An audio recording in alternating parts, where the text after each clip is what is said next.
Hi hello voice of public ಚಾನಲ್ನ ವೀಕ್ಷಕರಿಗೆಲ್ಲ ಆತ್ಮೀಯವಾದ ಸ್ವಾಗತ. ಆತ್ಮೀಯರೇ, ನಾವಿವತ್ತು ಶಿವಮೊಗ್ಗ ಜಿಲ್ಲೆಯ ಸೊರಬ ತಾಲೂಕಿನ ಬಂಗಾರಧಾಮದ ಕಡೆ ಪಯಣವನ್ನು ಬೆಳೆಸುತ್ತಿದ್ದೇವೆ. ಬಂಗಾರಧಾಮ ಮಾಜಿ ಮುಖ್ಯಮಂತ್ರಿ, ಕರ್ನಾಟಕದ ಹೆಮ್ಮೆಯ ಮುಖ್ಯಮಂತ್ರಿಗಳಾದ ಸಾರೆಕೊಪ್ಪದ ಬಂಗಾರಪ್ಪನವರ ಸಮಾಧಿ ಇರುವಂತಹ ಒಂದು ಸ್ಥಳವನ್ನು ಬಂಗಾರಧಾಮ ಎಂದು ಕರೆಯುತ್ತಾರೆ. ಈ ಬಂಗಾರಧಾಮ ಇರುವುದು ಶಿವಮೊಗ್ಗ ಜಿಲ್ಲೆಯ ಸೊರಬ ತಾಲೂಕಿನಲ್ಲಿ. ನಾವಿವತ್ತು ಈಗ ಅಲ್ಲಿಗೆ ಹೋಗ್ತಾ ಇದ್ದೀವಿ, ಬನ್ನಿರಿ.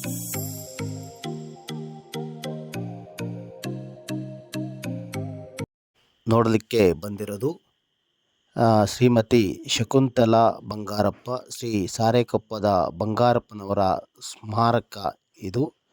ಈ ಸ್ಮಾರಕ ಭವನವನ್ನು ನಾವೀಗ ನೋಡಲಿಕ್ಕೆ ಬಂದೇವಿ. ಹಾಗಾದರೆ ನೋಡ್ಕೊಬರೋಣ, ಬನ್ನಿರಿ.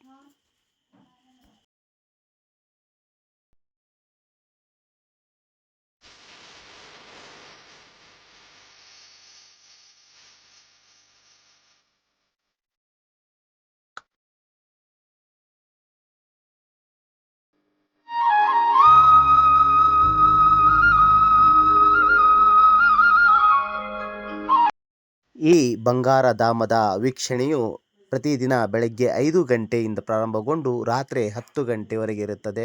ಯಾವುದೇ ಪ್ರವೇಶ ಶುಲ್ಕ ಇರುವುದಿಲ್ಲ.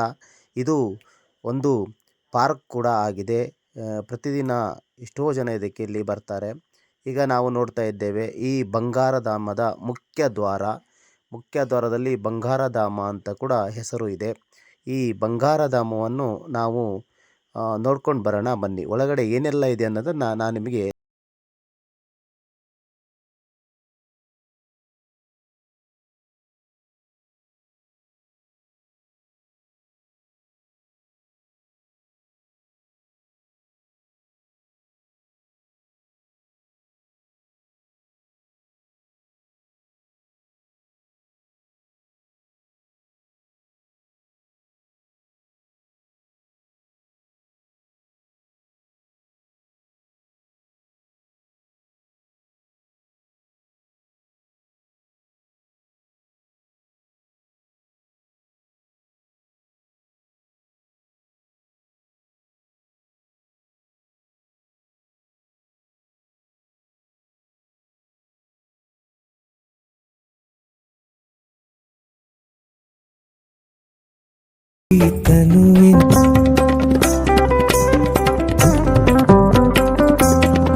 ನಾವು ನೋಡ ಹೊರಟಿರುವುದು ಶ್ರೀಯುತ ಬಂಗಾರಪ್ಪನವರ ಸಮಾಧಿ. ದಿವಂಗತ ಬಂಗಾರಪ್ಪನವರು ಮಾಜಿ ಮುಖ್ಯಮಂತ್ರಿಗಳು, ಕರ್ನಾಟಕ ಸರ್ಕಾರ. ಇವರು ಸೊರಬ ತಾಲೂಕಿನ ಕುಬಟೂರು ಗ್ರಾಮದಲ್ಲಿ ಹುಟ್ಟಿ ಇವರು ಏನು ಕರ್ನಾಟಕವನ್ನೇ ಆಳಿದ್ದಾರೆ. ಇವರ ಸ್ಮಾರಕವನ್ನು ನೋಡಿದ್ದೀವಿ. ಹಾಗೆಯೇ ಇವರ ಶ್ರೀಮತಿಯಾದ ಶಕುಂತಲಾ ಬಂಗಾರಪ್ಪನವರ ಸ್ಮಾರಕ ಕೂಡ ಇಲ್ಲಿದೆ.